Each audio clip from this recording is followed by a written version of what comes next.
कुछ इस तरह का नज़ारा होता है हनुमान जयंती का। हिंदू धर्म के मानने वालों में हनुमान जयंती बहुत धूमधाम से मनाई जाती है।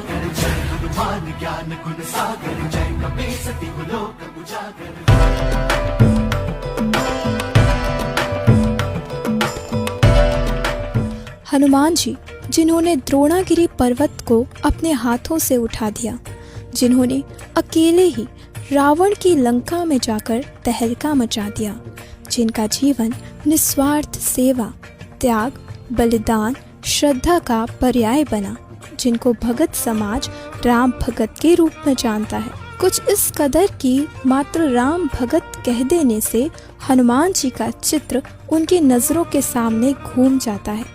हनुमान जी की महानता के कारण आज हिंदू धर्म के मानने वालों में इनकी बहुत श्रद्धा है। जगह जगह हनुमान जी के मंदिर और लगभग सभी हिंदू घरों में हनुमान जी की तस्वीर इस बात की तस्दीक करती है। लेकिन दर्शकों, हनुमान जी के जीवन के दूसरे पहलू को शायद ही कोई जानता हो, जो हमारे लिए उनका संदेश है। दरअसल सीता हरण के बाद जब श्री रामचंद्र जी ने सीता की खोज शुरू की, तब हनुमान जी श्री राम जी के संपर्क में आए। हनुमान जी शूरवीर थे, अन्याय अत्याचार में दुखी का साथ देने वाले थे। इसी कारण उन्होंने श्री राम जी का साथ दिया। समय के साथ उनके परम भक्त बन गए। लेकिन अयोध्या वापस आने पर जब सीता जी ने मोतियों की माला हनुमान जी को भेंट स्वरूप दी, तो हनुमान जी ने उसके मोतियों को एक एक करके ये कहकर तोड़ दिया कि इसमें श्री राम जी का नाम नहीं है, ये मेरे किस काम की। इस पर सीता ने श्री राम जी की उपस्थिति में ही भरी सभा में हनुमान जी को कुछ कटु वचन कह दिए। उस समय श्री रामचंद्र जी ने भी उन कटु वचनों का कोई प्रत्युत्तर नहीं दिया। इस कारण हनुमान जी बहुत दुखी हुए। वह किसी पहाड़ पर चले गए। वहाँ उनको कबीर जी, जो उस युग में ऋषि मुनिंदर जी के रूप में प्रकट थे, हनुमान जी को मिले। वह ज्ञान बताया कि हनुमान, जिस राम की तुम पूजा करते हो, ये तो करोड़ों की संख्या में हो चुके हैं। ये स्वयं जन्म मृत्यु में हैं, तो इनकी भक्ति से आपको कैसे मोक्ष मिलेगा। मुनिंदर जी ने उन्हें अपनी शक्ति और स्थिति से परिचित करवाया। तब जाकर हनुमान जी ने श्री राम जी की भक्ति छोड़कर आदिराम कबीर परमेश्वर जी की भक्ति शुरू की। वह अपना कल्याण करवाया। ये सारा वर्णन पवित्र कबीर सागर में वर्णित है, जो संत रामपाल जी महाराज जी ने अपने प्रवचनों में स्पष्ट किया है। ऋषि मुनिंदर हनुमान जी को पहले भी मिल चुके थे।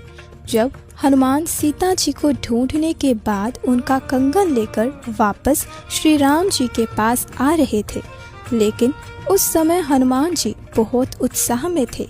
वह ऋषि मुनिंदर जी की बात को महत्व नहीं दिया था। ये तो गूढ़ बातें हैं जो आज तक हमें किसी भी धर्मगुरु ने नहीं बताई, क्योंकि उनके पास मूल ज्ञान नहीं था। हनुमान जी की शक्ति से प्रभावित होकर आज भगत समाज हनुमान जी की भक्ति, याचना व अपने संकट दूर करने की प्रार्थना करते हैं। उन्हें संकट मोचन के नाम से संबोधित करते हैं। दर्शकों, यहाँ यह सोचने की बात है कि हनुमान जी तो स्वयं एक भगत थे, और एक भगत दूसरे भगत की भक्ति करे तो उसे क्या मिलेगा। एक भगत अपनी कमाई भक्ति साधना से दूसरे भगत को क्या लाभ देगा। संत रामपाल जी महाराज जी इसे बहुत ही रोचक तरीके से स्पष्ट करते हैं।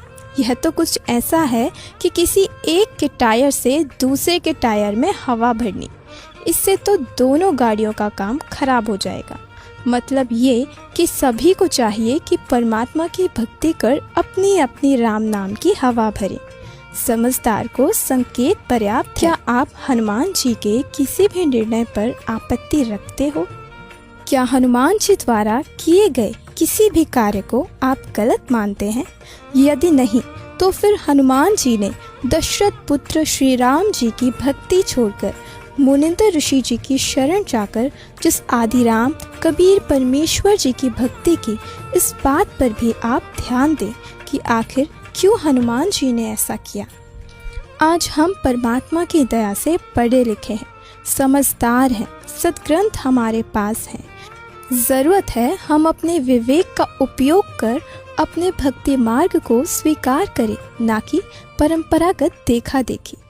दर्शकों, वर्तमान में संत रामपाल जी महाराज जी ही एकमात्र ऐसे संत हैं जो परमेश्वर कबीर जी की सद्भक्ति बताते हैं, जिसके करने से हमारा तो कल्याण होगा ही होगा, हमारे आने वाली पीढ़ियों का व हमारे पूर्वजों तक का भी कल्याण हो सकता है।